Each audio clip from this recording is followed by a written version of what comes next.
What is up, guys? My name is Babylonian here, coming to you with another first look review. This time of the first three episodes of Princess Principal. So, Princess Principal takes place in 20th century London City in the known Albion Kingdom. And it's about a team of female spies who go on missions and also help a princess become a queen. So Princess Principal has a very steampunk magic feel to it. The character designs, um, the environment designs have a very steampunk feel.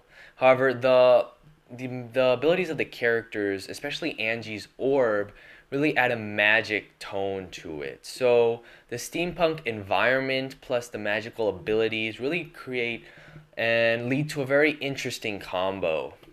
Angie she has an orb which allows her to float. That's her ability. So I guess it'll really enable her to sneak around and really helps with covert ops. So Angie is a compulsive liar. Actually, all the main characters are liars, but especially Angie, she lies way more. So at the beginning of the show, the characters, especially throughout the first episode, constantly repeat that everything they say is a lie. You can never trust them. You can never trust them. As such, we aren't really shown much information about any of the characters. Obviously, we're shown some, but our information is very limited, and there's only so much we can trust because we don't know if it's a lie or if it's true. It really sets it up to be, oh, what if, oh, very questionable. So then there's Dorothy. So Dorothy is a spy that mostly uses charm to get through past guards, get anywhere. She mostly uses charm. Angie's more of the fighter. Well, we're not really given much information about Dorothy. So that's pretty much it. That's all we're given. And then there's Chisei, who's a samurai. However, he hasn't appeared in the second episode, so we can't really tell much about her either. Besides, she's a samurai and she's pretty dope and kicks ass. And then there's Princess, who's another big character in this show. So Princess wants to be queen and wants to break basically the borders. Okay, so let me get into that.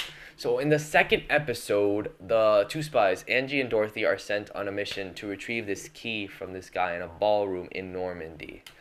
And while they're there, they meet Princess and they try to use Princess's like costume or whatever, using those spy tactics to get her form pursuit, and they dress up as Princess and impersonate her to get the key. So, however, so Angie lets Princess know with a note that they are actually spies.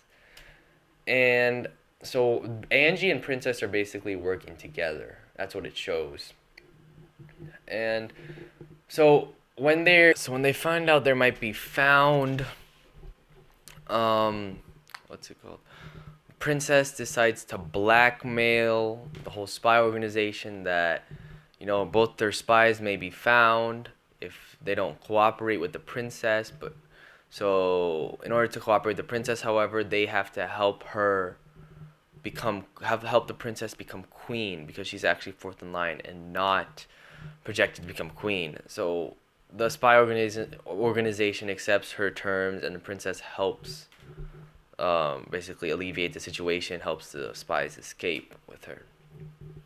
And at the end of the show, there's a scene where Angie and Princess, they meet at the end, and there's a flashback of them meeting 10 years ago, and it says, oh, we've been knowing each other for like 10 years now. So it shows that Angie and the princess do have a background. However, we're not given much information besides that. And then fast forward. Yes, then there's Beatrice, who's the princess's sidekick, basically. And in the second episode, it's revealed that Beatrice actually has a mechanical implant in her throat, which sometimes her voice gets messed up.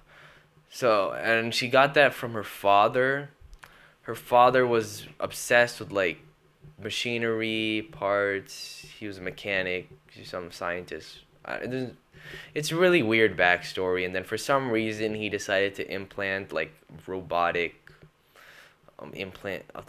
like sound box or something into her throat. Don't know really why she decided, because he wanted to experiments on her. It's a really stupid backstory, honestly, for a show which has shows so much promise. Honestly, that's moving on. Um, Another important thing I found in the third episode is that when they're planning to infiltrate this airship, the Beatrice and Angie are waiting to infiltrate, and Beatrice doesn't trust Angie. So Beatrice asks why and how Angie looks so similar to Princess, and Angie replies by saying they're sisters.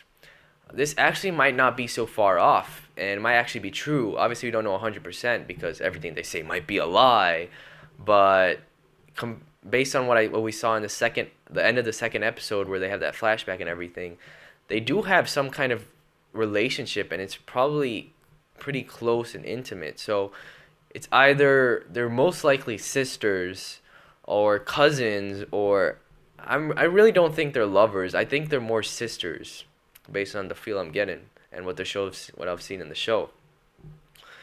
And yeah, that's pretty much Princess Principal.